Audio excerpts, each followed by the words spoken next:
Hello दोस्तों, जैसा कि आप सभी को पता ही होगा कि तालिबान आतंकवादी अफगानिस्तान की राजधानी काबुल में घुस गए हैं और देश के राष्ट्रपति अशरफ गनी देश छोड़कर भाग गए हैं। सभी सैन्य चौकियां, कस्बे और प्रमुख शहरों पर तालिबान का अधिकार हो गया है, जिस कारण से अफगानिस्तान में आतंक का माहौल बना हुआ है। आज की इस वीडियो में हम निम्न टॉपिकों पर बात करेंगे।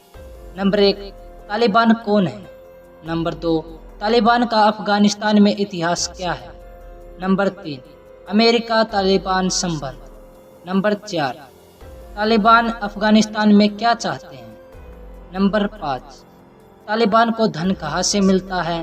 नंबर 6, तालिबान को मान्यता देने वाले देश कौन कौन से हैं। नंबर 7, तालिबान का नेता कौन है। नंबर 8, आखिरकार 20 साल के बाद तालिबान अफगानिस्तान में फिर से कैसे मजबूत हुआ। नंबर 9, भारत पर अफगानिस्तान में तालिबान के नियंत्रण से क्या प्रभाव पड़ेगा। सबसे पहले आइए जानते हैं कि तालिबान कौन है। तालिबान, जिसका मतलब पश्तो भाषा में छात्र है, ये ऐसे छात्र हैं जो कट्टर इस्लामी धार्मिक शिक्षा से प्रेरित होते हैं। शुरुआती तौर पर तालिबान ने ऐलान किया था कि इस्लामी इलाकों से विदेशी शासन का अंत करना तथा वहाँ इस्लामी कानून और इस्लामी राज्य की स्थापना करना उनका मकसद है। तालिबान का संस्थापक मुल्ला उमर को माना जाता है। अफगानिस्तान में तालिबान का इतिहास क्या है। तालिबान 1994 में गहरा युद्ध लड़ने वाले कई गुटों में से एक था।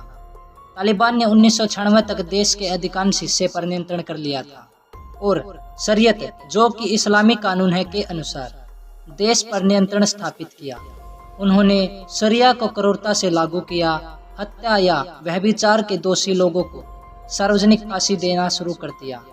पुरुषों को दाढ़ी बढ़ाने और महिलाओं को बुर्का पहनने पर मजबूर किया ताकि उनका पूरा शरीर ढक सके। उनके अफगानिस्तान में 1996 से 2001 तक के शासनकाल के दौरान महिलाएं काम नहीं कर सकती थी, लड़कियां स्कूल नहीं जा सकती थी। उन्होंने संगीत, टीवी और सिनेमा पर भी प्रतिबंध लगा दिया था।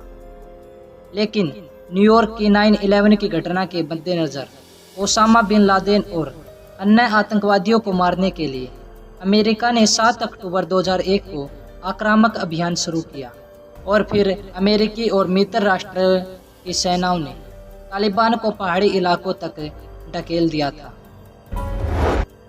अमेरिका तालिबान संबंध।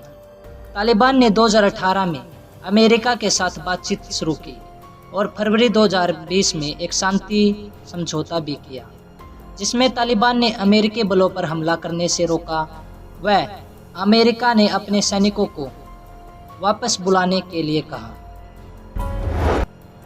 तालिबान अफगानिस्तान में क्या चाहते हैं।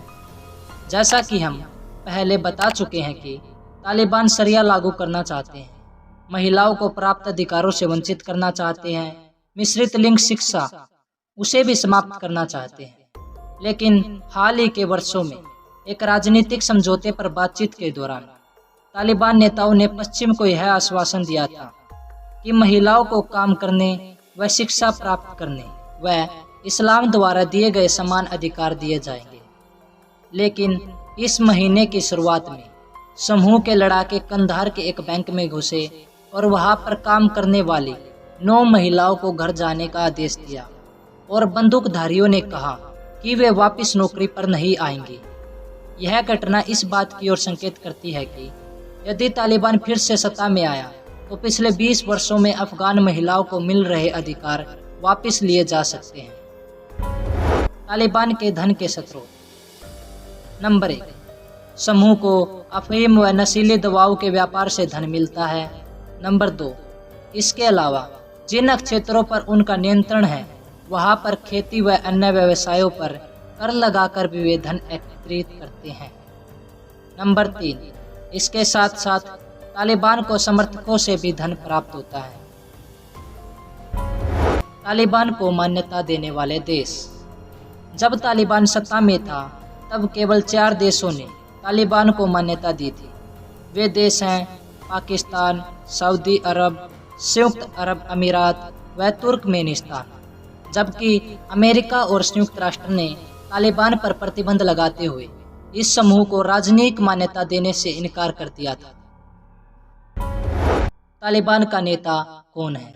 पहले मुल्ला उमर और फिर 2016 में मुल्ला मुख्तार मंसूर की अमेरिकी ड्रोन हमले से मृत्यु होने के बाद मौलवी हिंदुल्ला अंखुजादा तालिबान का चीफ है। वह तालिबान के राजनीतिक, धार्मिक तथा सैनिक मामलों का कमांडर है।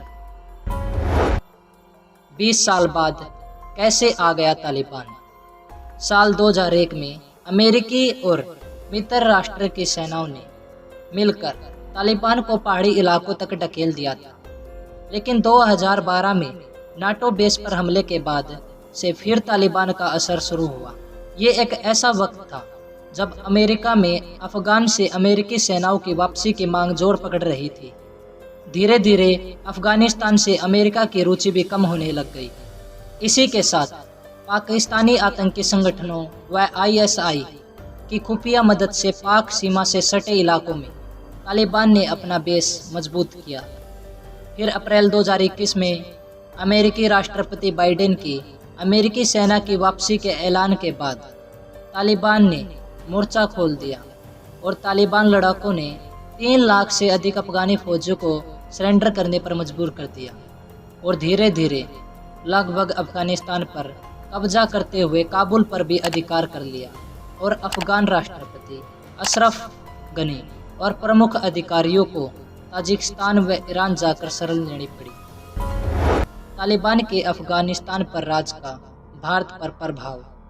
भारत की स्थिति काफ़ी संवेदनशील है। भारत पिछले 20 साल में अरबों डॉलर अफगानिस्तान के विकास में निवेश कर चुका है। स्कूल, अस्पताल, बिजली, गैस संयंत्रों समेत कई बड़ी परियोजनाओं पर भारत ने काफ़ी धन खर्च किया है, लेकिन तालिबान शासन आने से ये सब खत्म हो गया है। इस तरह से दुनिया देखती रह गई और तालिबान ने हथियारों के दम पर अफगानिस्तान पर कब्जा कर लिया। अब देखना यह है कि आने वाले दिनों में क्या तालिबान फिर 20 साल पुराने बर्बरता वाला शासन दिखाएगा या फिर उसके कामकाज के तरीकों में कोई बदलाव आएगा। दोस्तों, मैंने आपको ये जो कुछ भी जानकारी दी है इंटरनेट रिसर्च के आधार पर दी है। अगर आपको इस जानकारी में कोई त्रुटि मिलती है तो मुझे माफ़ कीजिएगा और मुझे सचेत अवश्य कीजिएगा। अगर आपको हमारी ये वीडियो अच्छी लगी है तो वीडियो को लाइक कीजिए और चैनल को सब्सक्राइब कीजिए।